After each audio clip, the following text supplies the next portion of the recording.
This conference will now be recorded. All right. Class number 3, let's share a screen. Skadoosh. All right, so I'm going to get into this quickly. Previous. Just so I can see how long I can actually do a class quickly. The first one was over an hour, the second one was over 2. Hopefully we'll get this one smaller. I'm still playing around with the format, so forgive me. All right. Class 003, Planning. Planning is the art and science of understanding a situation, envisioning a desired future, and determining effective ways to bring that about. Planning is not management necessarily. It is also not leadership necessarily. It is planning for the future to get something done. This course is a supplemental video made in GoToMeetings with a supplemental PowerPoint to that in Microsoft PowerPoint so that I have talking points to go through with you and something visual. I should have both of these uploaded so you can review them. The video should go to YouTube. I have them all unlisted for now, but I might make them listed. We'll see. Introduction, myself. I was in the Army for a long time, play airsoft for a long time, blend a little bit of my college background in business with that with human resources management, which is also a softer, also effective form of management and leadership. For the references, as always, we have FM 3-21.8 and the predecessor FM 7-8, collectively known as the Infantry Bible or the Infantry Rifle Platoon and Squad. FM FRP 12-8, Yuchi-chan, Mao Zedong's glorious guerrilla warfare. And for this one, of course, because it is planning, we're going to use FM 5-0, which is planning. So here's a little what's next. I'm going to go through these as I go through the different pieces of the class. Right now we're on key terminology is the next slide, and then we're going to go through nature of operations, planning, operation process, elements of combat power, and how they pertain to planning, which we covered in class 1. Science and art of planning and the difference between the two, the functions of planning, the Army problem-solving method, and then troop leading procedures, and then we'll review. The following classes are tentatively scheduled. I'll do leadership and then assembly area operations, movement, and then patrolling, which are very much linked, and then defense and patrol-based operations, which are also linked, and then offense, which will probably take multiple classes to cover because there's so much involved in that. So we'll start with key terminology. Just some stuff you should know that is important. And in case you hear things throughout the class that are confusing, some of it might be here, some might not, but it is operational environment, which was class 1, a composite of the conditions, circumstances, and influences that affect the employment of capabilities and bear on the decisions of the commander. 2, essential task. So tasks are things you do, and an essential task is a specified or implied task that an organization must perform to accomplish the mission. That is typically included in the mission statement. So we're going to go through quickly through orders, and an operation order is a big one, and that's basically a framework to plan things. And then an essential task is one that must be done to accomplish that mission. Now, within that, of course, we talked about different types of tasks earlier in the other classes, but a specified or implied task are types of tasks. So, as we remember, a specified one is one that you have to do. Implied is one that is not necessarily mentioned in words, but is something that you have to do to accomplish your mission. Combat operations, planning or conducting specific offensive or defensive actions taken to defeat an adversary.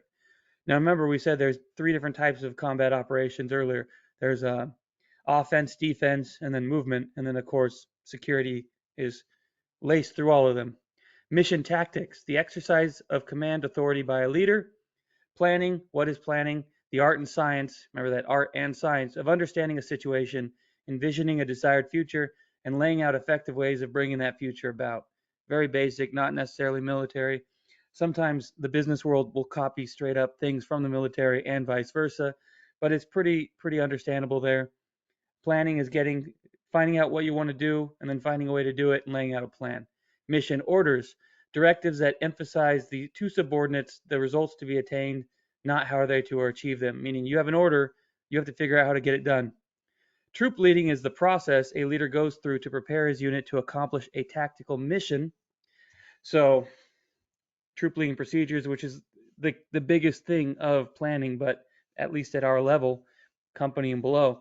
But troop leading is the process a leader goes through to prepare a unit for a mission. Military leadership is a process by which a soldier influences others to accomplish the mission. Leaders coordinate the other three elements of combat power. Their competent and confident leadership results in effective unit action. As we said earlier, there are four elements, four fundamentals of combat power, which is fire, maneuver, protection, and then leadership. Leadership leading, fire, and maneuver, and then protection at all times. Right. This is of course FM 7-8, 3-21. The updated FM goes into further 8 elements or fundamentals of combat power, which basically includes forms of sustainment, keeping you alive, and intelligence.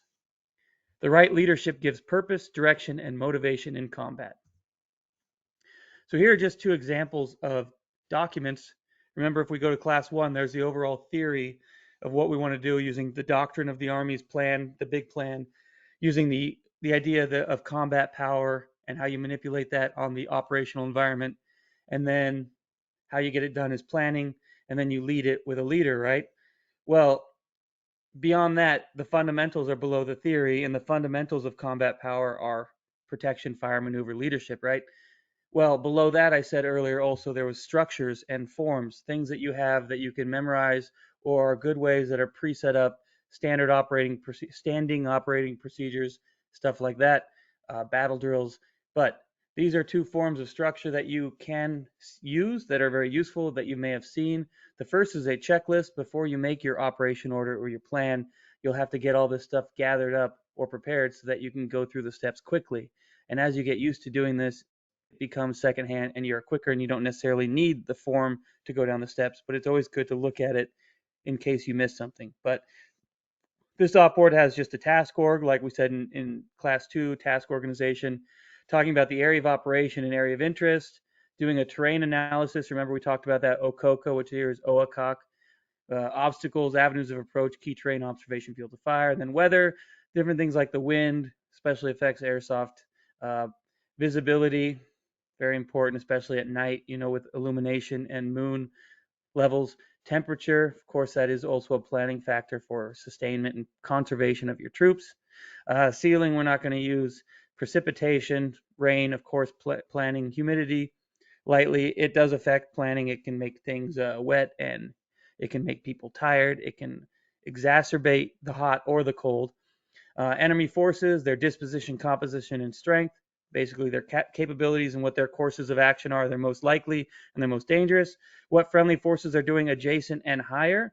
Your mission statement, the key thing that you're talking about, the concept of the operation will have a scheme and maneuver going through the different phases of what you do, basically control measures to complete a plan. Coordinating instructions are ways to keep people on a coordinated timeline, and then PIR, which is primary intelligence requirements, which will be things like commanders' critical information, like what commanders need to know, and then EEFI, which is essential elements of friendly, basically units, basically how the friendly people are doing what they're doing, because it is a thing you have to plan around, whether it's friendlies or partner forces. Sustainment is important as well, like the logistics of how you're going to get your ammo, your medic water, that sort of stuff. And then command and signal is just communicate, right? Shoot, move, communicate, kill. So communication is very important between units and within units, and a succession of command, stuff like that. And then of course on the right is a shell for an operation order. Just type in op shell, you'll find plenty of examples. But a standard op board goes situation, mission, execution, service and support, command and signal, right? And Sergeant Major eats sugar cookies was the acronym back in the day. Maybe sugar is illegal now, so they don't say it, but I don't know. The nature of operations. Remember, we're going to go through these steps right here on the left. Next is nature of operations and planning. Nature of operations. To understand the fundamentals of planning, soldiers must first appreciate the general nature of operations. And we explained what operations were, basically combat operations. They're larger than specific missions, but they're smaller than battles, is a quaint way to say it. Military operations are human endeavors, a contest of wills characterized by violence and continuous adaptation among all participants. During operation, forces face thinking and adaptive enemies, differing agendas of various actors, and changing perceptions of civilians in an ongoing area. Meaning, it's a contest of wills, your combat power versus their combat power, right? Who can maneuver and fire the best? Who has the best leadership? And it's violent, and you have to continuously adapt because everything is not static. They are changing according to what you do, so you change according to what they do, so everything is constantly shifting. It is a lot of work. During operations, you face a thinking and adaptive enemy. As you adapt, they adapt. As you think, they think. There are differing agendas of various actors, actors being you, them, civilians on the battlefield, partner forces, important politicians, or whatever it is. If it's an insurgency type event, there are various actors and they have differing of agendas. As friendly forces try to impose their will on enemy forces resist and seek to impose their will on friendly forces. Like I said, it's a give and take, a play between your combat power. Appreciating these relationships among opposing human wills is essential to understanding the fundamental nature of operations. Military operations are also inherently dynamic and uncertain. Like I said, it's uncertain. You don't know what's going to happen. They may change and do something completely stupid or way too smart. They may have information you didn't know they had. And it's dynamic. Everything is constantly changing. You got to keep up. The object of planning is not to eliminate uncertainty necessarily, but to develop a framework for action in the middle of it. Leaders who understand this dynamic and uncertain nature of operations are better prepared to develop effective plans better than those who do not. Meaning, if you understand it's a chaotic place, and everything's changing and shifting, you'll be able to adapt to it. You won't have super strict or super rigid plans that cannot take a bit of adaptation or change. All right, big one here. Planning. Planning is the art and science of understanding a situation, envisioning a desired future, and determining effective ways to bring that about. Like I said earlier, that's what planning is. Planning helps leaders understand situations, including certain tasks like gathering intelligence, helps you identify and develop solutions to the problem, helps you to direct, coordinate, and synchronize the actions of your individual groups as well as your friendly groups, helps you to prioritize efforts, what is most important. A lot of these structures that we're going to go through, like priorities of work, you prioritize security, of course, first, and then you go down to maybe food at the bottom, right? And you anticipate events. In its simplest form, planning helps leaders determine how to move from the current state to a more desirable future state and identify opportunities and threats that may arise along the way. Just like in the business world, you identify strengths and strengths, weaknesses, opportunities, and threats, a SWOT analysis in any business plan, right? Planning may be highly structured, involving the commander, staff, subordinate commanders, and others who develop a fully synchronized plan, or it may be less structured, quickly, done because time is of the essence. Remember, everything is a play between speed and security, and if you don't have the time to do all the security and planning, speed might be of the essence to capitalize on favorable conditions. So, involving leaders who quickly determine a scheme and maneuver for a hasty attack. Sometimes a planned activity is quite specific with very clear goals. Let's say you have the time to do a very deep plan, right? With a lot of levels, a lot of briefing and rehearsals, but sometimes you don't. At other times, planning must first determine the activity and the goals. An output of planning is a plan of order, a directive for future action. Now, like I covered earlier, the five paragraph format, situation, mission, execution, sustainment, or service and support, and command and signal, that's the 5 paragraph operations order format, right? Is the standard for issuing Army plans and orders. Commanders issue plans and orders to subordinates to communicate their understanding of a situation and their vision for how an operation should unfold. It's a good framework that you can just fill things in so that you have a very complete plan that is comprehensive and doesn't miss anything. That's why it's made. It is a tool. You don't necessarily have to use it. Plans and orders synchronize the actions of forces in time, space, and purpose. So your plan is supposed to sync your guys all so that they're working on the same timeline. You're in the same space, the same area of operations with the same purpose, overarching mission, right? To achieve objectives and accomplish the mission. They inform others outside the organization on how to cooperate and provide support. The plan serves as a foundation for which the force can adjust from based on changing circumstances. Everything changes, plan to change, right? When allocating planning time to staff, commanders must ensure subordinates have enough time to plan and prepare their own actions, right? There's a company commander, and then below them there are platoon leaders, and then below them are squad leaders, and the squad leaders have team leaders, right? And that's our piece of the pie. So when you get information, you have to prepare time for your subordinate leaders to plan for their guys and for their guys to plan for their guys. So the Army uses the 1/3 of the time available before execution of their planning kind of, they call it the 1/3, 2/3 rule, right? Meaning you use 1/3 of the time available before execution for your planning, and then you allocate the remaining 2/3 available before execution to all your subordinates for their planning and their execution. Commanders and staff recognize the value of planning and avoid common pitfalls. These pitfalls generally stem from a common cause: the failure to appreciate the unpredictability and uncertainty of military operations. Seeing a lot of these big Milsim West, operations, a lot of the failure is not from a failure to plan. It's from being too rigid in their plans and not adapting to the changing scenario. They may not realize what the enemy can do or doesn't do.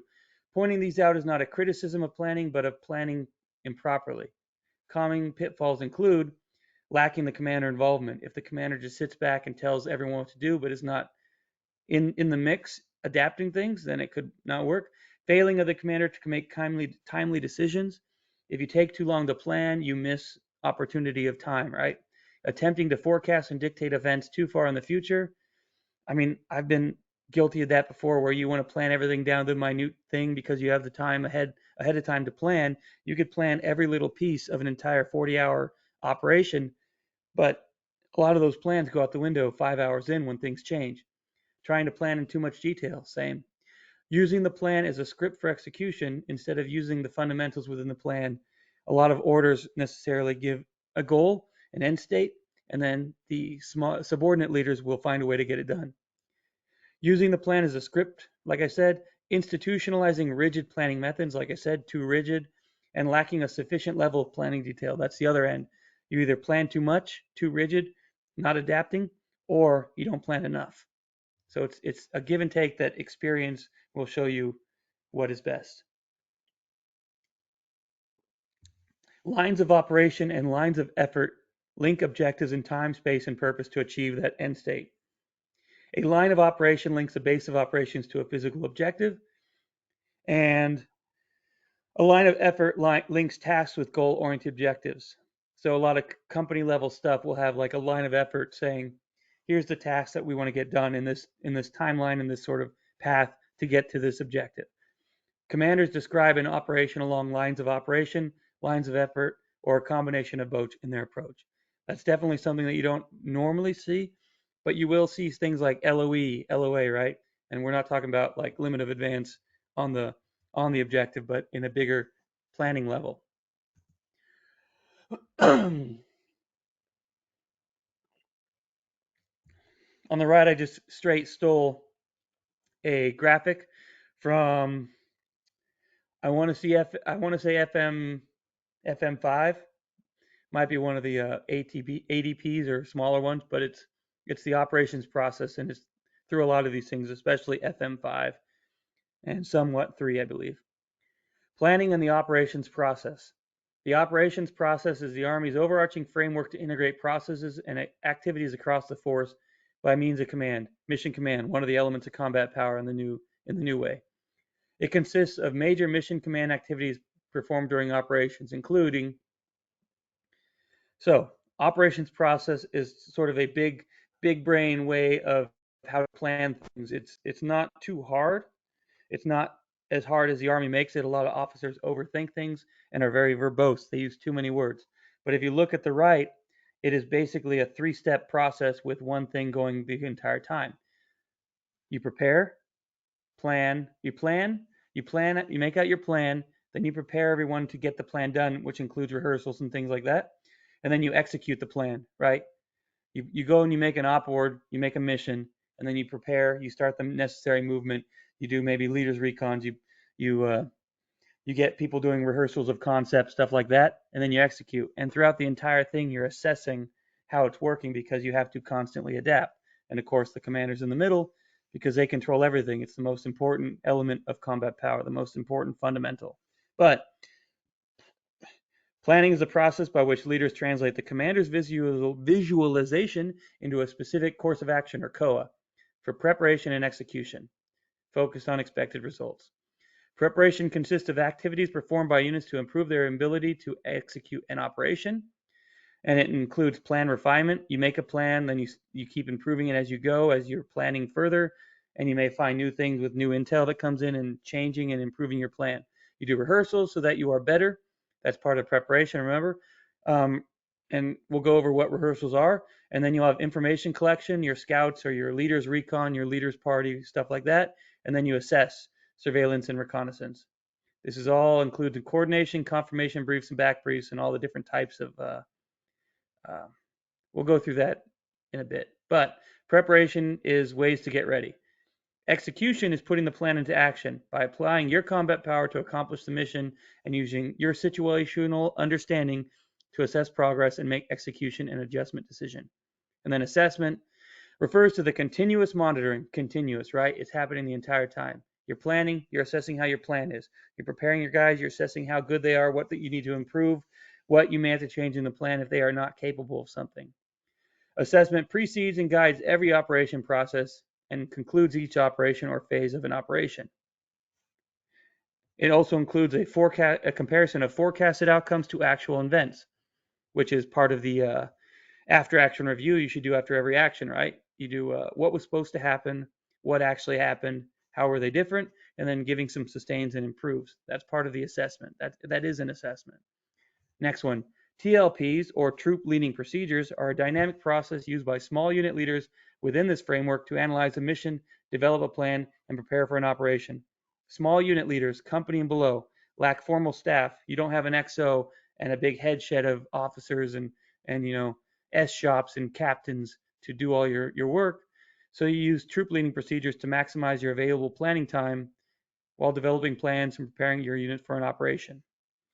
Meaning, for our purposes at the company below, you really should just focus on the troop leading procedures. There are other things like the operation process, which is sort of a general guiding theory or fundamentals, right? The fundamentals of the operation process: plan, prepare, and then execute, assess the entire time. But ultimately, the form that you're going to use, the structure, will be troop leading procedures. Combat power. Combat power, like we discussed in Class 1, is the total means of a unit's destructive, constructive, and information capabilities that can apply at any given time. Infantry platoons and squads generate their combat power by converting potential into action. Important there. Your elements are taking your combat power and converting your potential into that action. There are 8 elements of combat power. With this is the new one. Remember, we have 4 for me, but there are 8 with the 6 warfighting functions: mission command, movement, maneuver, intelligence, fire, sustainment, protection, plus leadership and information, right? Leadership leads everything. The warfighting is your fire, maneuver, gathering intelligence, sustainment, and protection, or conservation. Leadership is the multiplying and unifying element of combat power. Army defines leadership as the process of influencing people by providing purpose, direction, and motivation, while operating to accomplish the mission and improve the organization. There's more that we'll go through with leadership in the next class, but including mentoring and leading and training and reviewing and improving the troops and stuff like that. But for now, the leadership is providing purpose, direction, and motivation. Information enables leaders at all levels to make informed decisions on how best to apply combat power. Ultimately, this creates opportunities to achieve decisive results. Some complementary tasks include information-related capabilities that develop synchronized multiple information-related capabilities in planning, coordination, synchronization, and assessment requirements in support of commanders' objectives. It's a lot of word salad, but it basically means you're gathering information, right? You have a leader's recon, or you have OPs, or you have communication with other units, you do a map recon. You're synchronizing or gathering all these different information capabilities together to help you make a better plan so that you have less fuck ups during your plan. Cyber electromagnetic activities to ensure information availability, protection, and delivery, as well as a means to deny, degrade, or disrupt the enemy's use of its mission command systems and other cyber capabilities. This is newer stuff. With the Army, everything's going electronic, but this cyber stuff includes like making sure you have a secure comm line if you have any sort of fill or a way to keep your communication lines unviewable by the enemy. Um, and then availability would be things like using ATAC or Blue Force tracker things and making sure that basically the enemy doesn't have access to your information gathering or your information of what you're doing, as well as denying, degrading, or disrupt the enemy's use of those things, which would be like frequency jammers or using those stupid guns that kill drones, stuff like that. Knowledge management to make informed, timely decisions despite the uncertainty of operations, and information management to make and disseminate decisions. Knowledge management is important, especially if you don't have a command element helping you with that. Even just having an RTO helps immensely because you have to monitor multiple incoming sources of information from your sources, whether it's your leadership chain, your individual OPs, but also you have, if you can, you know, deny, degrade, or disrupt the enemy's use of their cyber capabilities, you can also listen in and gather their information. And knowledge management just means making sure you can understand your information coming in and what information from them you're getting so that you can make informed and timely decisions. All right, what's next? We just covered their first few. And now we're going to get in the last half. But to review what we just talked about, in short, military operations are human endeavors, a contest of wills characterized by violence and continuous adaptation among all participants. Planning is the art and science of understanding a situation, envisioning a desired future, and determining effective ways to bring that future about. And then the operations process is plan, prepare, and execute, and continuously assessing. All right. The science and the art of planning. Planning is both a science and an art. Many aspects of military operations, such as movement rates, fuel consumptions, and weapons effects, are quantifiable, meaning you can count them. You know how fast your guys can move. You know how much fuel you've used your vehicles. You know how much ammo or medic water you have left. That's the science of planning. The combination of forces, choice of tactics, arrangement of activities belong to the art of planning. So you have the numbers, right? The quantifiable numbers, and you can plug those in so you know what you have, what you don't. And then the art is where you choose what tactic to get that mission done. The arrangement of your activities, let's say your combat rhythm, stuff like that. Soldiers often gain knowledge of the science of planning through institutional training, education, and self-study, meaning the science, you can get the numbers, you can get the planning, you can get the structure with all these forms through self-study and training, right? You gain an understanding of the art of planning primarily through operational training and experience, meaning you won't know necessarily how fast or how good your guys move, how to keep those ammo rates, like your combat rhythm, good and at the right speed where you can maintain combat power now as well as 12 hours from now, unless you have experience doing it. So you may, not push your guys hard enough or push them too hard, or you may go black on ammo because you're just going too hard because you don't have necessarily the operational experience and you just gain that through doing it. Effective planners are grounded in both the science and the art. It's a play, right? It's a give and play between the two. The science of planning encompasses aspects of operations that can be measured and analyzed, including the physical capabilities of the friendly and enemy. The more you know about these teams that you're playing against, these forces, the more you can sort of guesstimate what they do. Like the Green Mountain Rangers always attack at 4 to 5 a.m. with a large force with dual tubes, so you can plan around it. The science of planning includes a realistic appreciation for time, distance factors, an understanding of how long it takes to initiate certain actions, the techniques and procedures used to accomplish planning tasks, and the terms and graphics that compose the language of military operations. Meaning the science half, the numerical, the logical brain side of things, you can understand how long things take to be planned out based on experience of self-study and documents, right? And you'll understand the different terms and the symbology you'll use on the map. We kind of went over some symbology in class 2. There is much more to it, like phase lines and different measures of control for a leader to use. And you'll get more adept at using those the more you study, the more you practice. And techniques and procedures, tactics, techniques, and procedures, right? TTPs. You'll understand which ones work better the more you do them. While not easy, the science of planning is important to understand and master. There are several resources available for planners concerning all of these, but I'm not going to list them out. Good luck. Um, there are a bunch of forms and structures and documents that you can look at for planning those out. A lot of them will be specific to the operation, whether it's like, you know, not troop leading procedures is a basic one we're going to cover, but there's things like an operation order or that operation order task list, right? There will be things that you can use that will measure ammo rates and different rates of fire that will be under the offensive operations. There will be things like the standard marching speed and then planning speed and stuff like that. Mastery of the science of planning is necessary for military professionals to understand the physical and procedural constraints. We're talking about procedural constraints under which units operate. These constraints include the effects of terrain, weather, and time on friendly and enemy forces. Weather is a big one. It can definitely kill a lot of operations, and so can terrain if it's rough. However, because combat is an intensely human activity, the solutions to problems cannot be reduced to a formula. This necessitates the study of the art of planning. The art of planning requires creative application of doctrine, units, and resources. It incorporates operational art, which we talked about earlier, and the art of tactics, which you can go find in the FM listed, to develop plans that comply with the commander's intent and guidance. So when we do big operation orders, we will give commanders intent, what they want done, right?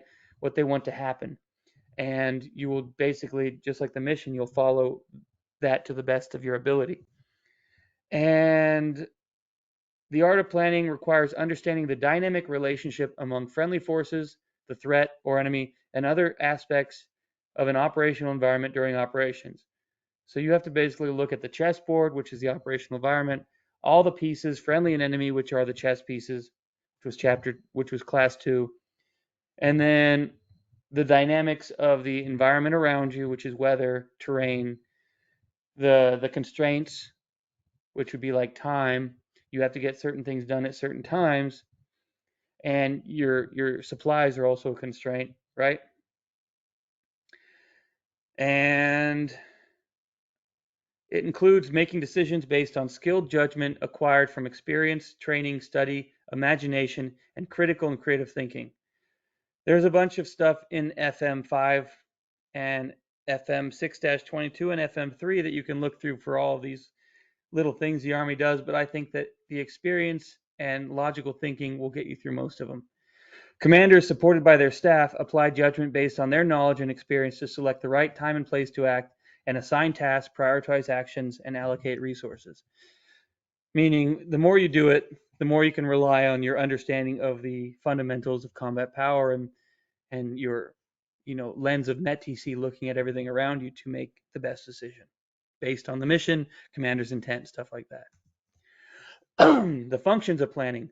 Imperfect knowledge and assumptions about the future are inherent in all planning.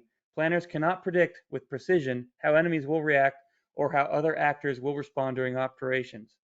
Nonetheless, the understanding and learning that occurs during planning has great value. Even if units do not execute the plan exactly as envisioned, planning results in an improved understanding of the situation that facilitates future decision making. Planning and planning plans help leaders, meaning everything's not going to go to plan, but if you have a good structure of what you want and why based on the fundamentals, you can adapt from that much easier than just winging it or taking everything as it comes. Build situational understanding, the product of applying analysis and judgment to relevant information, determine the relations between them. You're going to accept risk, you're going to coordinate your actions, and you're going to task org the force and prioritize efforts towards your mission, right? When developing your concept of operations or CONOP, commanders and typically staff visualize the decisive operation that directly accomplishes the mission. So when you get real deep into CONOPs and OPORs, you'll have like a decisive operation and like shaping operations in different ways and different things that you have done, different tasks, and you're prioritizing the most important ones. And we'll get into that later when we go over orders in detail. Task organizing results in a task organization, which we talked about earlier in class 2. The main effort is a designated subordinate unit whose mission at a given point in time is most critical to overall mission success. The main effort is weighted with the preponderance of combat power, the total means of destructive, constructive, and information capabilities that a military unit or formation can apply at a given time. So you designate a main effort, right, and a supporting effort. Designating a main effort temporarily gives that unit the preponderance of support. So everyone is supporting them so they complete that main objective or that main task, right? Commanders shift resources and priorities to the main effort as circumstance requires. You may have to shift things several times during an operation, but the force executing the decisive operation is always the main effort. The next thing you'll do is anticipate events.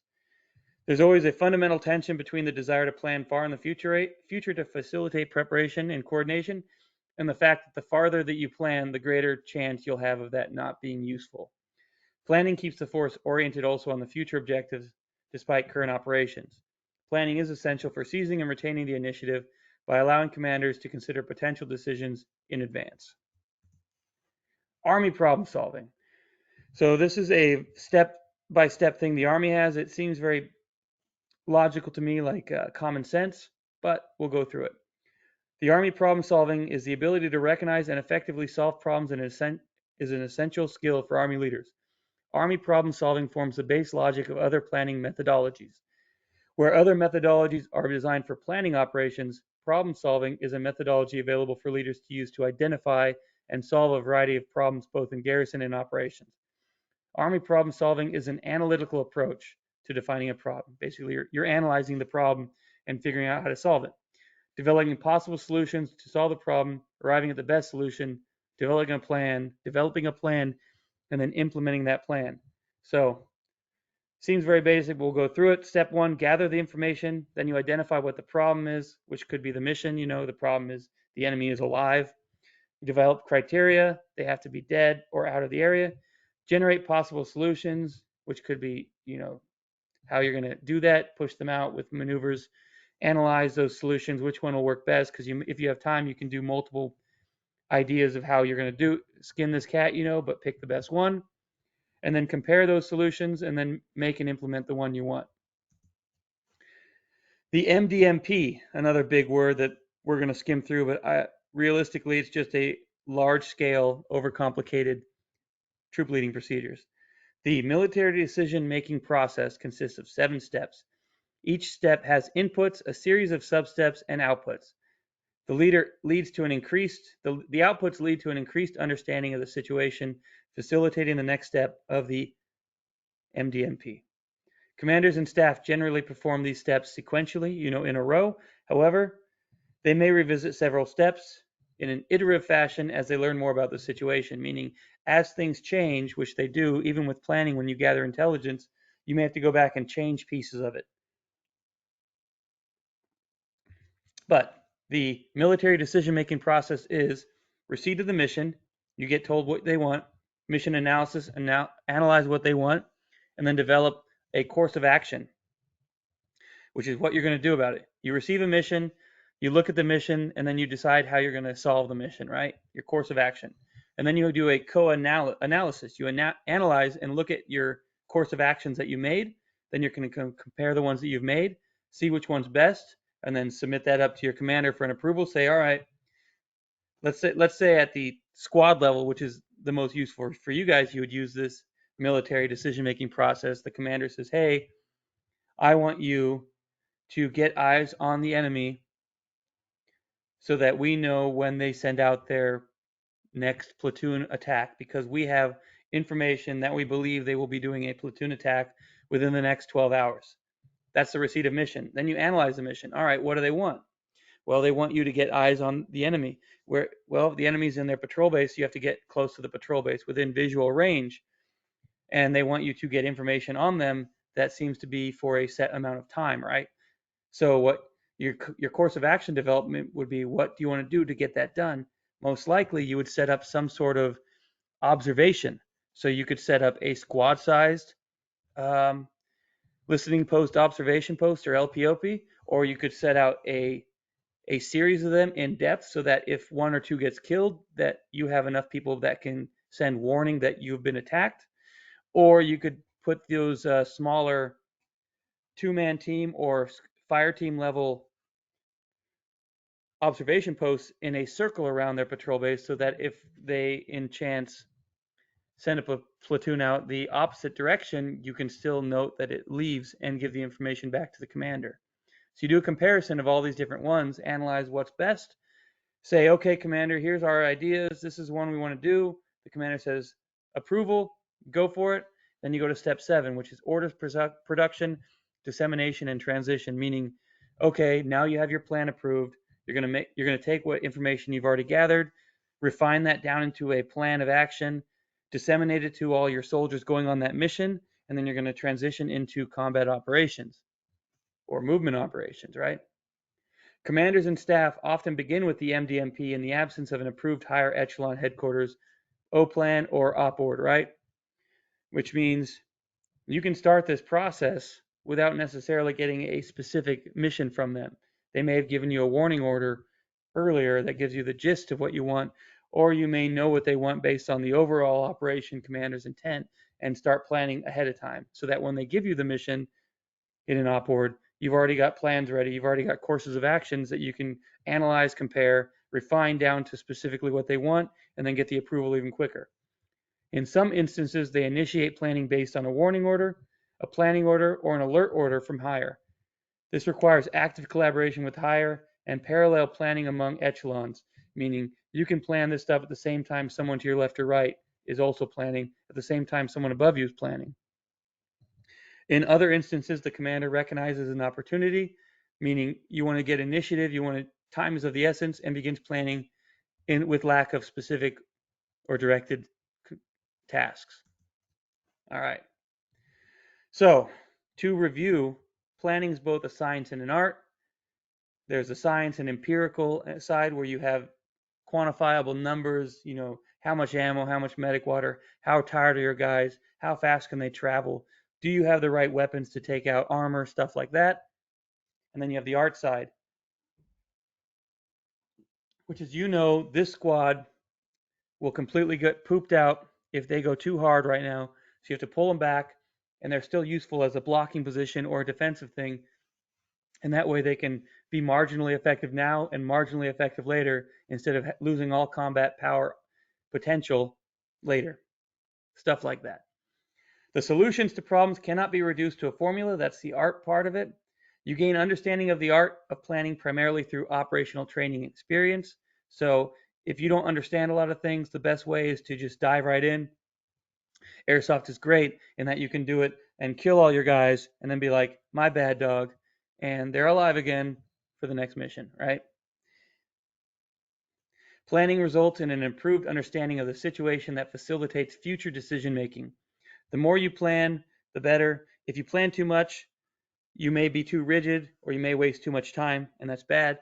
But if you plan enough where you can plan not just your mission, but plans in case something happens, then you are ready for what happens that you have planned for. Kind of makes sense, right? So if you plan to do an attack and you also plan what to do in case they have a huge counterattack, and you also have a huge plan in case they are not at the place you want to attack, then when one of those two scenarios happens, you've already got a follow-on plan at least semi-formed, if not already rehearsed at the smaller level, the subordinate level. Army problem solving is an analytical approach. So like I said, plan, rehearse, prepare, execute, assess the entire time, stuff like that. But is an analytical approach to defining a problem, developing a possible solution to solving it, arriving at the best solution, developing a plan, and implementing that plan. And the MDMP is for larger units, and company and PLO, like I said, will probably just use troop leading procedures. So that is a review for what we've covered so far. The next thing we're going to go to is the most important part of planning. So if you learn nothing else, skip straight to troop leading procedures because this is the meat of it.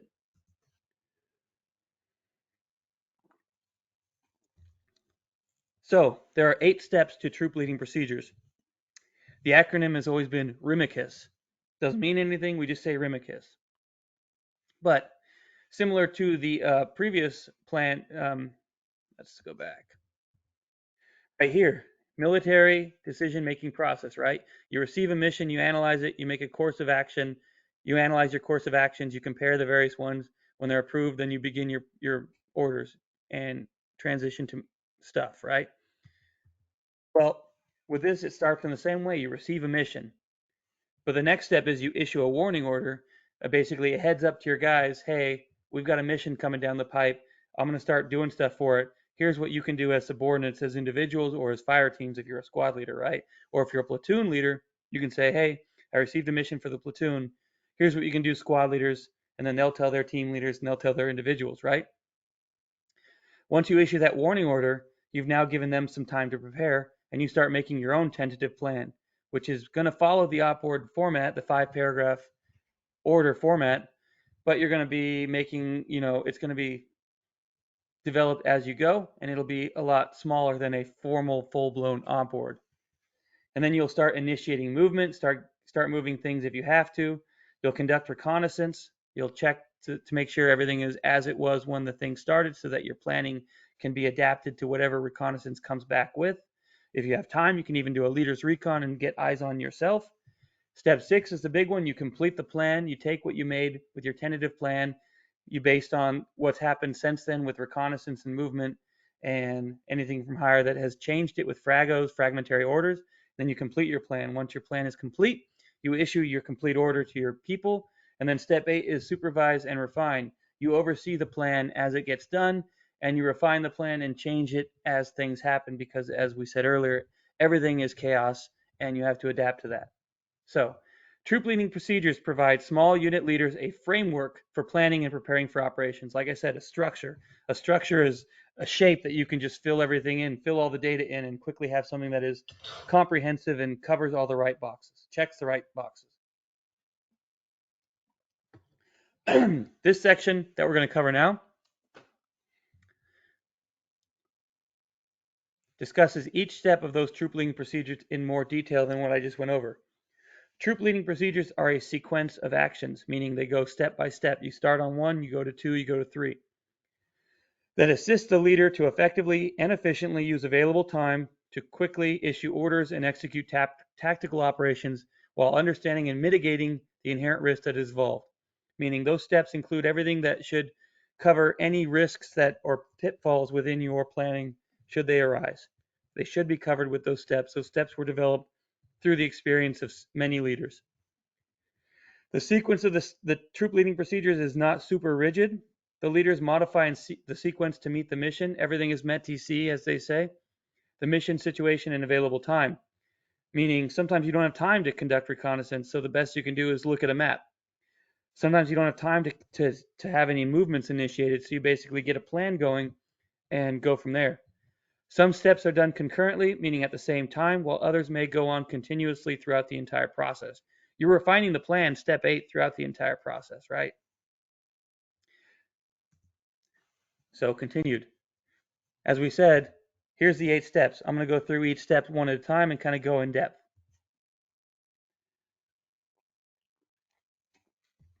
Step 1, receive the mission. When you receive the mission, as a leader, you perform an initial assessment of the situation and assess the time available for planning and preparation. So there's planning and then there's preparation, right? If we go back,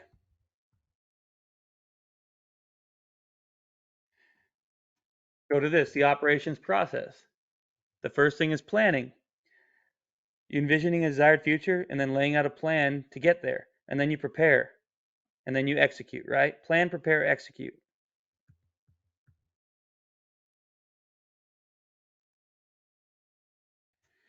So, preparation. So you plan, you receive the mission, and you assess the situation and the time available to get a plan in place. And how long it'll take. So you're assessing how much time it will take to make your plan and to prepare before you actually execute your mission. Preparation includes rehearsals and initial movement. So like I said, receive the mission, issue a warning order, and make a tentative plan. While you're making those plans, those are all the planning steps. Then you start initiating movement, conducting reconnaissance, and doing rehearsals and stuff like that, right? That's going to be preparation. Preparation includes rehearsals and initial movement. When a higher echelon headquarters assigns tasks and a mission, it provides small unit leaders an analysis of its operational environment. Meaning, when you get an order from a higher unit, usually company and above, they're going to do a lot of the legwork for you. They're going to already have an analysis of the terrain, of the weather. They're going to tell you how the illumination is for the moon at the company level. They should have all that for you. So when you do your platoon level and squad level, you can just fill that in already. It's already there. You're just going straight to the mission that they're giving directly and then the execution phase, right? But it provides you with an analysis of the operational environment, the combat operational environment, class 1. The initial assessment should also be based through the lens of METTC with OCOCA, like we said in class 1. We're looking at everything through the idea of the factors that affect everything, the mission, the enemy, the troops you have, the time available, stuff like that. And OCOCA, of course, the observation, fields of fire, cover, concealment, all the things about the terrain that you're in and moving through. And then, of course, throughout when you receive the mission, when you're doing this planning, you're also going to plan for the rule of 2/3, right? You're going to say, okay, I have 4 hours before I have to go on this squad mission. Well, I have 4 hours, so how much of that time am I going to take to plan it on my side, or how much do you need? If you can give more time to your subordinate leaders, great. They may need more time, right? Or you may get your stuff done, they may get theirs done, and you can leave early if the leadership approves. But rule of 2/3, always give 2/3 of the planning time to your subordinate leaders or subordinates so they can plan. That's receive the mission. The next is issue a warning order. As soon as you complete your initial assessment and how much time you have available, you're going to issue a warn order or warno or warning order to your subordinates. Leaders do not wait for more information. They issue the best warn possible with the information available. You do with what you got, and you update it as needed with additional warn right? That's always at step 8. You're refining. You're always putting information out and refining and adapting and assessing. So a key to that time factor is you get that warno out as soon as you do your initial assessment and say, hey, it's a heads up, guys. This is what's happening. Start getting ready. I'll be over here planning the rest of it. Your warn contains as much detail as possible. It informs your subordinates of the unit's mission and gives them the leader's initial timeline. The leader may also provide, because remember, as soon receiving the mission, you're doing that initial preparation includes planning for time. Leaders may also provide any other instructions or information they think will help subordinates prepare for the new mission. This includes information on the enemy, the nature of the higher headquarters plan, and any specific instructions for preparing their units. So things like, let's say the enemy is moving, so they may be changed by the time we get there, so be prepared to adapt when we get there. Or the nature of the higher plan, hey, this is our plan. We're doing this mission of attacking this and seizing this key terrain, right? We're doing that as part of a higher plan to take this entire area. So we should have friendlies to our left and right, or we could be spearheading it. We could be the decisive operation. We could be the primary effort, the main effort. We could be a supporting effort, and our goal is to stay loose and be ready to quickly react to support the main effort or change.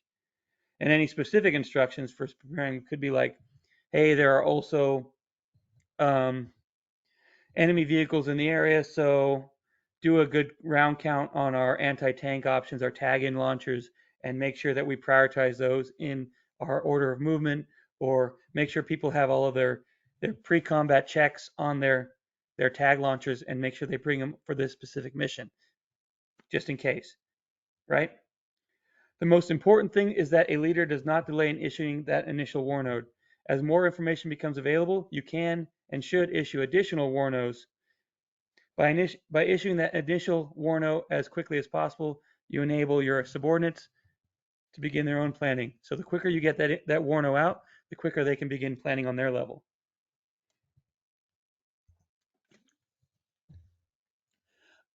So step 1, right, was receive a mission, then you make a tentative plan, right? Or issue a warning order. 3 is make a tentative plan.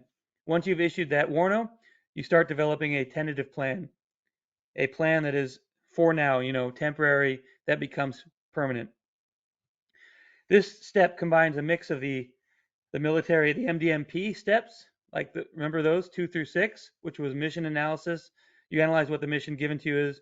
Then you start looking at courses of action and analyzing and comparing them, and then getting approval. At echelons below battalion, which is all of us, these are less structured. You're not going to have a big staff. You're not going to do very formal steps. You're not going to bring a bunch of documents out, right? You can do them all in your head.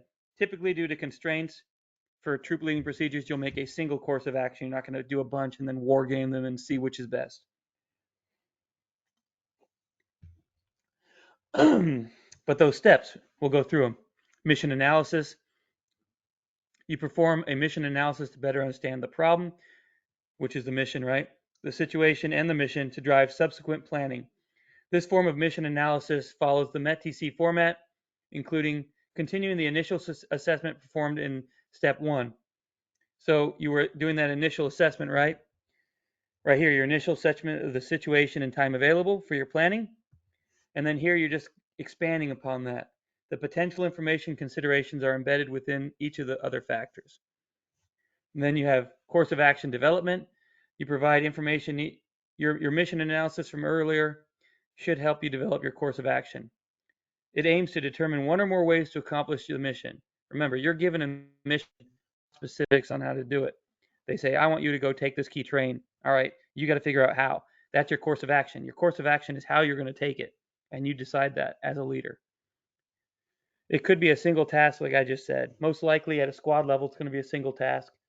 Platoon's probably a single task, could be multiple, but company, it could be multiple. The next is you're going to analyze your relative combat power. During your course of action development, you're analyzing everything, right? Your friendlies, your enemies, yourself. Your leaders determine whether your unit has enough combat power to defeat the enemy's combat power, right? Leaders determine whether the unit has enough combat power to defeat the enemy's force against which it is arrayed by comparing the combat power of friendly and enemy forces. Leaders seek to determine where, when, and how friendly combat power can overwhelm the enemy. So during your course of action, you're going to say, all right, I have to take this key train. What do I have? A squad. What does the enemy have in the area? We don't know. What has it shown in the past? Have they been operating at platoon or squad level, or even smaller? If there's an OP out there, you can definitely take that with a squad, or unless it's in very good terrain and has very good Okoka analysis in their emplacement. But if all they do is run around in platoon-sized elements, you may have trouble taking and seizing ground. You may be able to do a raid and get in and get out, but seizing key terrain and holding it could be hard with a squad, and you may have to adapt your course of action or notify higher that it's not feasible given your combat power and possible combat power. And then you compare. If you have time, you can develop multiple courses of action. Then you compare them by weighing the advantages, disadvantages, strengths, and weaknesses of them, and you decide which to do based on that comparison. And you things to consider would be mission accomplishment, time available to execute it, the risks, subordinate units that you have below you, their task and purpose, projected casualties, and what it'll do for your force for future operations. And then the final step is making a plan, right? And like I said earlier, here's those graphics again. A plan will follow an operation order 5-paragraph plan.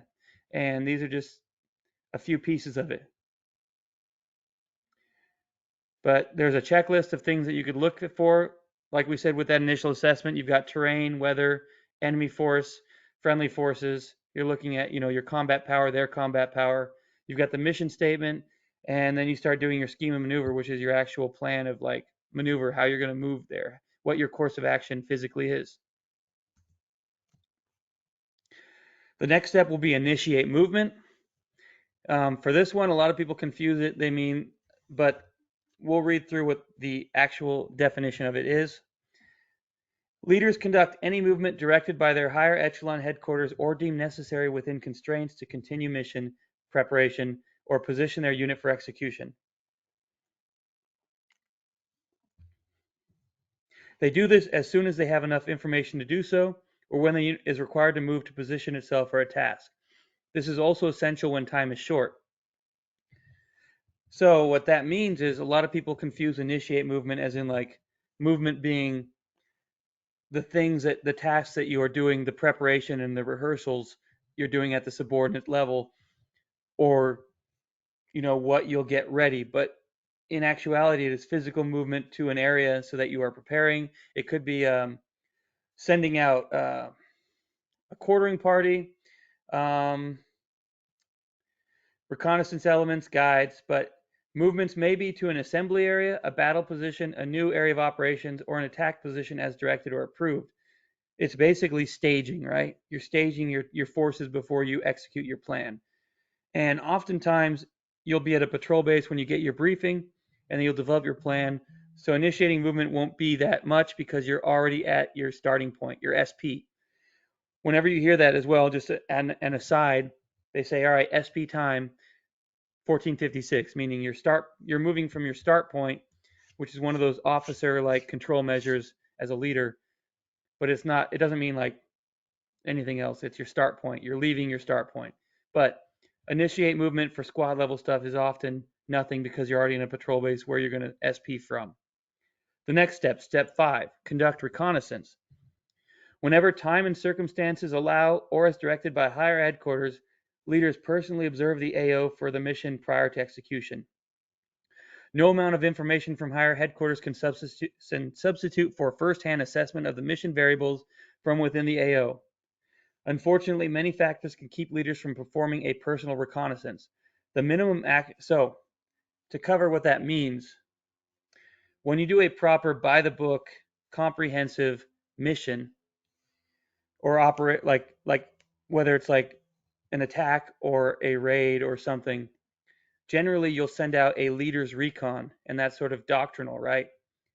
That if it's allowed, you send out a leader's recon where you send out key leaders and you send out another few elements, and you get eyes on the objective to personally help refine your plan when you come back and complete the plan, right? That's part of the troop leading procedures. When you leave that leader's recon, you're going to leave elements there that have communication capabilities to keep eyes on the objective in case it changes. They can tell you to further refine or adapt your plan. Within the construct of airsoft missions are especially chaotic and adaptive, right? They change quickly. People don't stay in one spot for very long, and oftentimes is of the essence. So you will very, very often not have time or not have the will to do a leader's recon for a mission. You will have already known that enemy was there from getting eyes on in a previous engagement, or you may have basically an idea of where they are, and it's more of a movement to contact or some sort of reconnaissance by force. But it's in a doing it right by the book mission. You will send out a leader's recon, get eyes on, observe what they have, and then come back and refine your plan, right? Now, the minimum action necessary is a thorough map reconnaissance supplemented by imagery and intelligent products, meaning if you don't send out your leader's recon, at the minimum, you're going to look at your map, see where you're at, and plan your mission based off of a map recon. They call it a map recon. Or imagery and intelligence could be if people are competent on ATAC or ITAC, the Blue Force Tracker software that's free, right? They may have marked enemy forces, and that you may be able to tell how fresh those are and if there's someone there. But it may depend. Everything's MET-TC, right? It's all play of speed and security. It's more secure if you do your leader's recon. But then again, you also have the increased risk of being seen trying to do a leader's recon and then basically alerting them to your presence. So that's risk mitigation part of the planning. Now, as directed, a little bit not as doctrinal, right? Subordinates or other elements such as scouts may conduct that reconnaissance while the leader completes other troop leading procedure steps. Meaning if you don't have time to go out there as a leader, or if you don't think it's prudent, you can send a observation group out there like scouts or an observation team or a fire team to get eyes on, and then they could stay out there or come back, and then that would increase your information to help you further refine your plan. You could also use them as your sort of guide when you get back to the objective, and sort of have them guide you in because they have better reconnaissance and experience with the area. Step 6 is complete the plan. During this step, leaders incorporate the results of reconnaissance into their already created courses of action and complete their plan. This includes preparing overlays, refining the indirect fire target list, coordinating sustainment with signal requirements, and updating the tentative plan because of reconnaissance. Meaning, during the first few steps, right, you received a mission, and then you made your initial assessment, step 1. Your initial assessment was about the situation mixed with the mission and the time available for your planning and preparation. And then you started the warning order and started people on their steps. And then you've set out, then using that, you've made a even further tentative plan off of that initial assessment, which is now starting to be a 5-paragraph operations order format, which starts doing more mission analysis and, terrain analysis and all that stuff. And you start developing this course of action. Then you've sent off reconnaissance and you've got people staged and they're ready, and the reconnaissance will give you back information to refine that plan. This step is just completing that plan.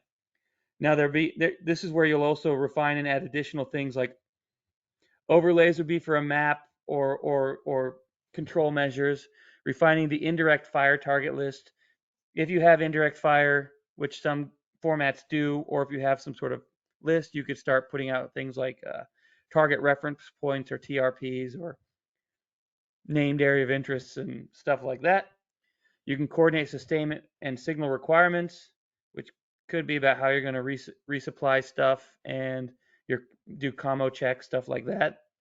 And then you're going to update your tentative plan with the reconnaissance. Now at the lower echelons, which is basically company below, this step may only entail confirming or updating the information you've already got.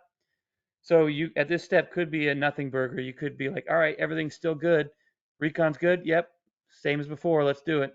If the situation allows, leaders make final coordination with adjacent units and higher headquarters before issuing the orders. Meaning you've made your plan. It's basically the same as your tentative plan. If you did your tentative plan right, you can just give a heads up like, hey, plan's ready. We're ready to move out.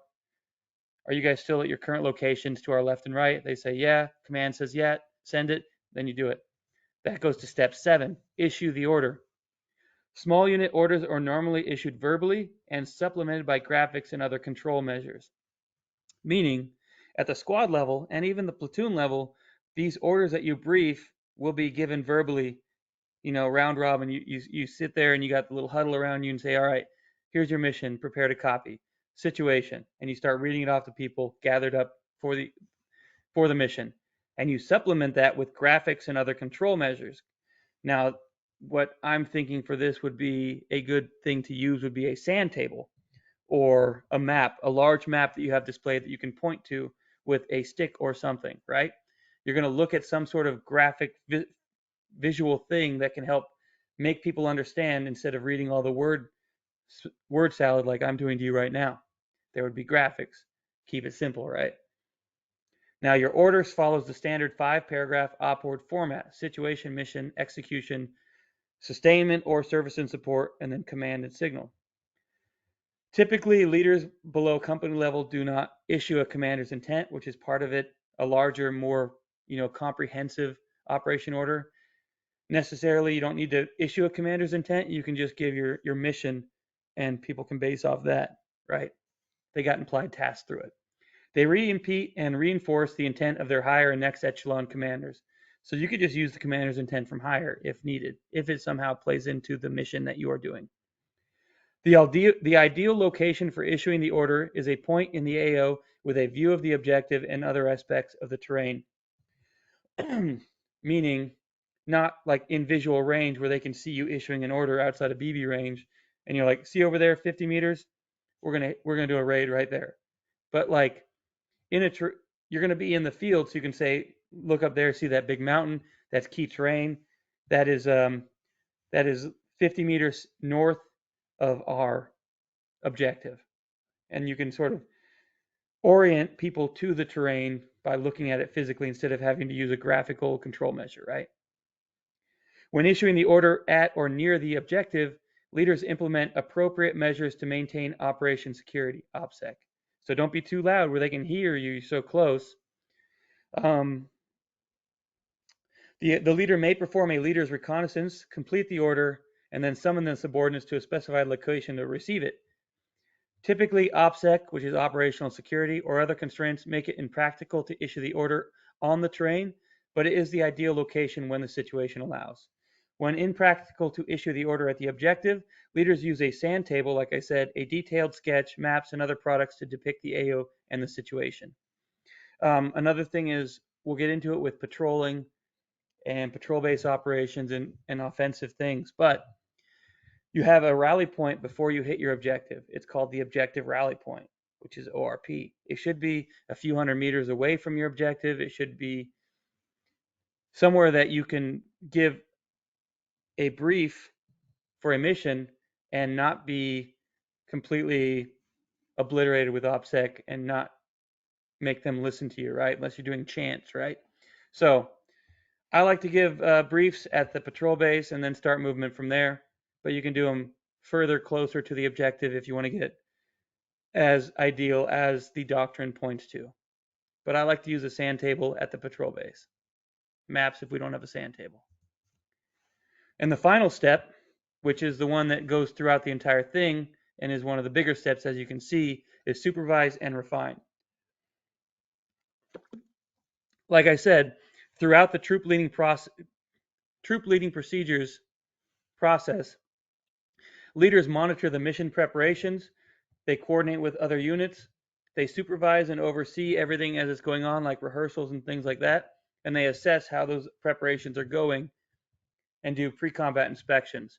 For a little aside, the first line leader should be doing those pre-combat checks, checking all of their guys, and then the next leader up should be doing pre-combat inspections, doing a check of a few people down the line to make sure that the first leader was doing their job.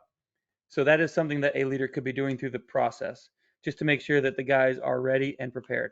And then refining the plan as necessary, adapting to whatever the situation dictates. Normally, unit SOPs state individual responsibilities and the sequence of preparation activities. So if you have a specific unit that has a list, like an SOP of what to do before each operation, great. They're all pretty much the same. So when we get into missions, I will probably have an example here that'll be pretty good, hopefully. To ensure the unit is ready for the mission, leaders supervise subordinates and inspect their personnel and equipment. A crucial component of preparation is the rehearsal. Rehearsal allows leaders to assess their subordinates' preparations and identify areas that require more supervision. Leaders conduct rehearsals to practice those essential tasks. You should have a medal or mission essential task list that says what you need done. Also essential tasks for your mission you're about to do. So whether it's like entering a trench and you're going to destroy a bunker within that trench, there will be essential tasks like how does a grenade work, right?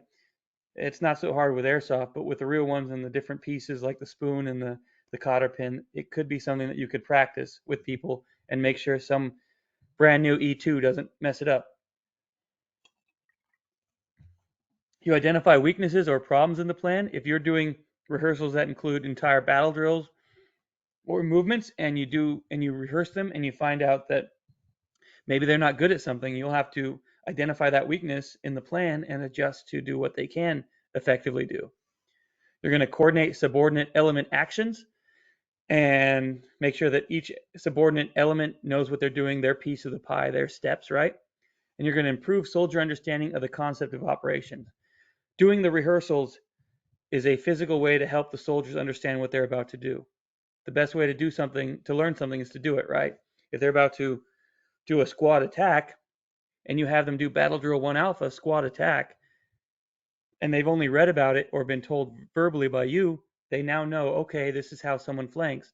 And if it's a very good battle drill and you have them do the flanking maneuver to standard, then they'll understand exactly the distances required to do it correctly.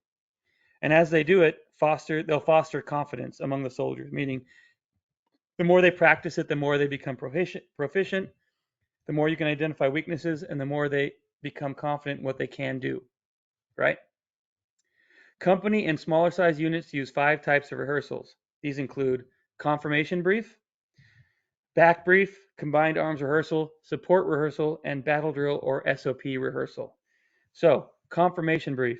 Immediately following the receipt of order, subordinate leaders brief their superior on the order they received.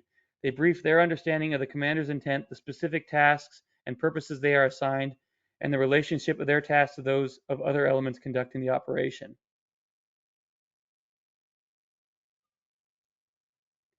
And basically, you ask each leader, all right, what are you doing for this piece of the pie? They describe any important coordinating measures specified in the order. The confirmation brief is normally used with other types of rehearsals, right? So you give out a mission, right? And then you want a confirmation that they understand what they are doing.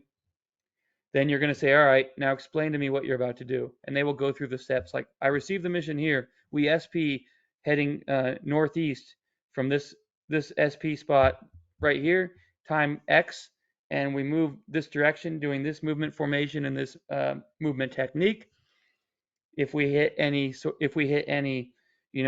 engagements or enemy, we will do this.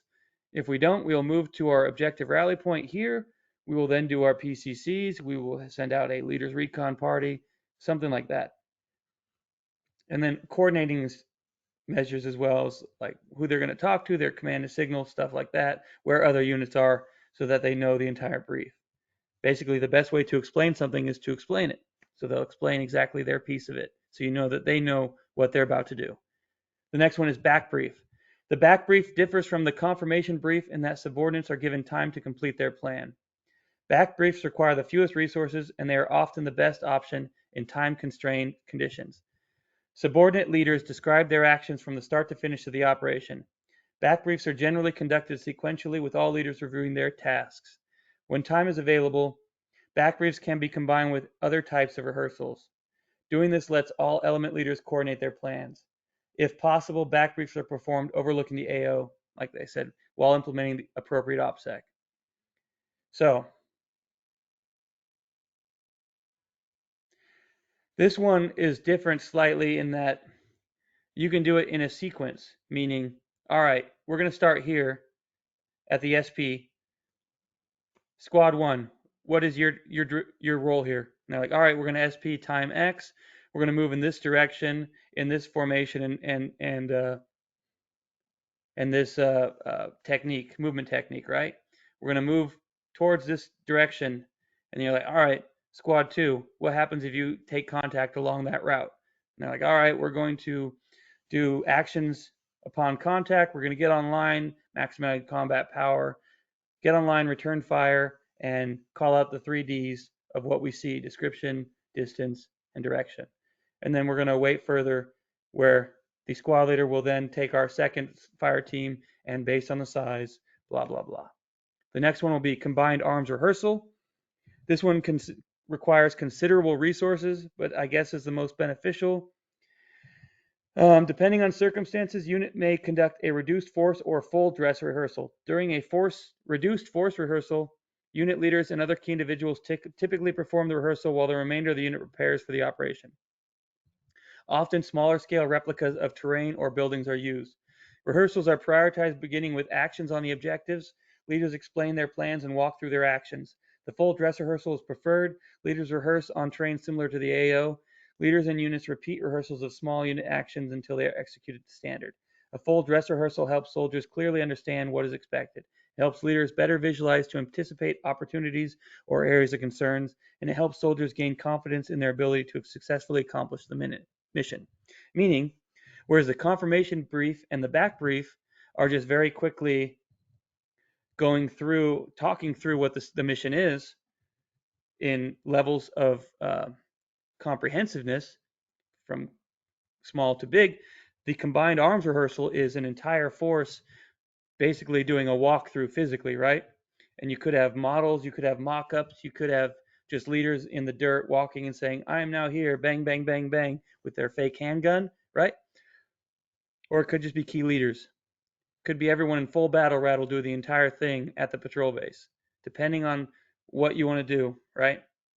And it is the considerably resource heavy thing and it tires people out and it wastes time, but it is also the most beneficial for understanding the plan.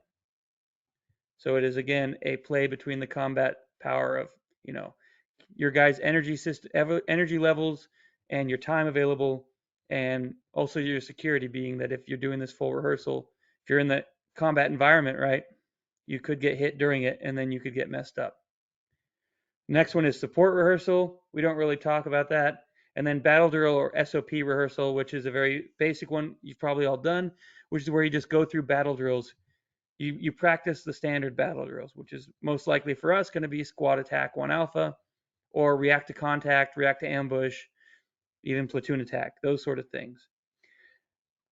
A battle drill or SOP rehearsal ensures that everyone understands a technique or a specific set of procedures. These rehearsals do not need a completed order from higher to conduct. Leaders place priority on those drills or actions they anticipate incurring during the operation. And then the final one for supervise and refine. Leaders refine their plan based on continuing analysis of their mission and updated intelligence. Most importantly, leaders know that they create plans to ensure all their subordinates focus on accomplishing the same mission within the commander's intent. If required, they can deviate from the plan and execute changes based on battlefield conditions and the enemy. Things change, prepare to change. These include inspections, coordination, reorganization, fire support, and engineer activities, maintenance, resupply, and movement, meaning things that could change could change. Supervision is a continuous requirement throughout troop leading procedures. Supervision ensures leaders assess their subordinates' understanding of their orders, determine where additional guidance or planning is necessary, and ensure units' preparations are best focused towards accomplishing the mission. So basically, prepare to have things change, and then you can have certain things change, like a reorganization of how the units are, what fire support you have available, and where resupply could be, right? So, not too long, we covered everything. The progress we covered, I'll just go through a quick review of leadership. The most important takeaways I have on the right from that entire thing. Military operations are human endeavors, a contest of wills characterized by violence and continuous adaptation among all participants. But that's why we have planning. Plan to adapt. Planning is the art and science of understanding a situation, envisioning a desired future, and determining effective ways to bring that future about. Now, the Army's method of operations, the operation process, is to plan, prepare, and execute, continuously assessing, right? You make a plan, then you prepare for that plan to happen, which includes rehearsals, a key piece, as well as equipment and personnel, and then you execute the plan. And all 3 steps, you're constantly assessing and refining the plan. Planning is both a science and an art, and the solutions to problems cannot be reduced to a formula. So it's often something that is based on experience, right? You gain understanding of the art of planning primarily through operational training and experience. There's the art and the science. The science you can just get through numbers and forms and structure, but the art of leading and planning takes experience and training. Planning results in an improved understanding of the situation that facilitates future decision making. The more you plan alternatives and things to change, the more ready you are when they do change for future decision making. And then Army problem solving is an analytical approach to defining a problem, developing possible solutions to solve the problem, arriving at the best solution, developing a plan, and implementing that plan to solve the problem. And as we said before, MDMP, usually for larger units, for company and below, we can just follow those troop leading procedures we talked about earlier, right? So the biggest takeaways from this is everything's violent, everything's changing, be prepared to change. The steps are plan, prepare, execute, and you get better with experience, so keep doing it. And then, of course, the second half, the biggest piece was troop leading procedures. There's a whole review because it is that important. You receive the mission, which is an initial assessment of the situation and assess time available for planning and preparation, following the lens of MET-TC with ACOCA and the rule of 2/3 time, right? 2/3 of planning time for your subordinate leaders. Step 2, you issue a warning order. You issue the best warno possible with the information available, and then you keep updating and refining that with additional warnos. A warno is a heads up giving subordinate and subordinate leaders time to plan. Step 3, make a tentative plan. And that involves mission analysis, course of action development, analysis, comparison, and approval by hire, and then making of a plan, a tentative plan. Should be under the 5-paragraph op-ord plan format. During course of action development, leaders determine whether the unit has enough combat power to defeat the enemy force against which it is arrayed by comparing the combat power of friendly and enemy forces. So, during your tentative plan, do you have the combat power to beat them? If not, can you bring some friends in? Step 4, initiate movement. Leaders conduct any movement deemed necessary with constraints to continue mission preparation or position your units for the execution of the mission. Step 5, conduct recon. Whenever time and circumstances allow or as directed by hire, leaders personally observe the AO for mission prior to execution. The minimum action necessary, though, is a map recon supplemented by imagery or intelligence reports. Step 6, you complete the plan. During this step, leaders incorporate the results of reconnaissance into their selected course of action to complete the plan or order. At lower echelons, this step may entail only confirming or updating what you've already made in your tentative plan. So you do your recon, and if recon doesn't change your course of action, you keep what you got, and that's your plan, right? Then you issue your plan, issue the order. Small unit orders are normally issued verbally, supplemented by graphics and other control measures, such as a sand table or a large map at the patrol base. An order follows the standard 5-paragraph op-ord format. And the final step, supervise and refine. Throughout the troop leading procedures, leaders monitor mission preparations, coordinate with adjacent units, supervise and assess the preparations done within your unit, and then refine the plan as necessary. And then a crucial component of preparation is the rehearsal. A confirmation brief is where you brief their understanding to their superior to show understanding, which is like you can ask them a question like, what are you going to do right here? And they'll say, this is where I'm going to do this. You say, right here, what are you going to do? Oh, that's where we will get online if we hit contact. And if you don't hit contact, then we'll move to the next spot. And then the back brief is a larger explanation of that where they explain their entire steps throughout the whole thing, their piece of the pie, basically what their unit's going to do from start to finish. And you can have each one do it, and they can cut into the next person where they can take turns explaining their piece as the mission is explained, right? So confirmation brief and back brief are very much a spectrum between you briefing and then asking questions from people saying like, all right, what time do we SP? They say 18:30. Okay, good. Over you. What time? What kind of movement formation and technique are we using on our movement to our objective rally point? They'll say we're going to use a wedge and we're going to do bounding overwatch. Okay, good. And then the largest form of that is where you're going to have someone do the entire piece of their pie. My squad is going to be stationed in 2 wedges with the squad leader in the middle, and I'm going to have my machine gun for my A team on my left or automatic rifleman, and my automatic rifleman for my B team on the right. And we're going to have a grenadier here, and you're going to explain each piece, right? And we're going to move out from the SP at 18:30, heading northeast, or you could say you get all into it and be like, 35 degrees or something like that, right? And we're going to head 800 meters along main supply route, MSR orange, in a staggered column formation, right? And then combined arms rehearsal is a full dress rehearsal, doing the full thing, and then the other ones are battle drills or SOPs. Leaders constantly refine the plan based on continuing analysis of their mission and update intelligence. So that refining the plan is throughout the entire thing. If you have no other questions, I think this is the quickest class I got through. It's a lot of words. It is a video though, so you can pause it and go back if you have to, or if I was bad at stuff. If you have any questions, put them in the comments.